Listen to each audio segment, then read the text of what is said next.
Čaplja. Jednog lijepog jutra Čaplja je graciozno gazila kroz svjetlucavi, plitki potok, željna uživanja u obilnom doručku. Voda je bila puna života, a ribe svih veličina igrale su se i prolazile oko njenih dugih, vitkih nogu.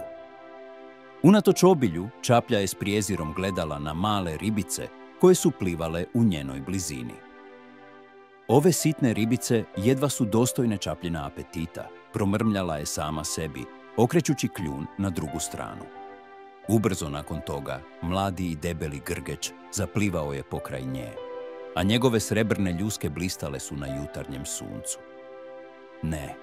Ne, podsmijehnula se Čaplja. Ne bih se zamarala s tim. Zaslužujem nešto puno bolje.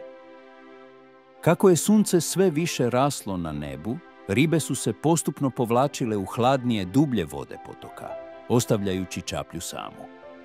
Njezin nekada bogati doručak nestao je, a s praznim želucem počela je osjećati ubode kajanja. U očaju Čaplja je pretraživala potok tražeći bilo što za pojesti. Nestale su male ribice, debeli grgeč i sve druge ribe koje je ranije odbila. Na kraju, gladna do bola, Čaplja se morala zadovoljiti skromnim pužem.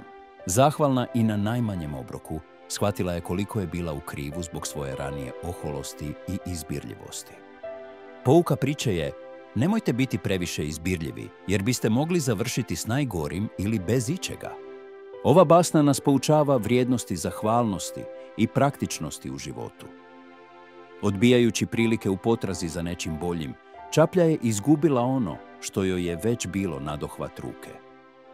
Bilo da se radi o prilikama, odnosima ili svakodnevnim iskustvima, prevelika izbirljivost može nas ostaviti praznih ruku kad bude prekasno za povratak.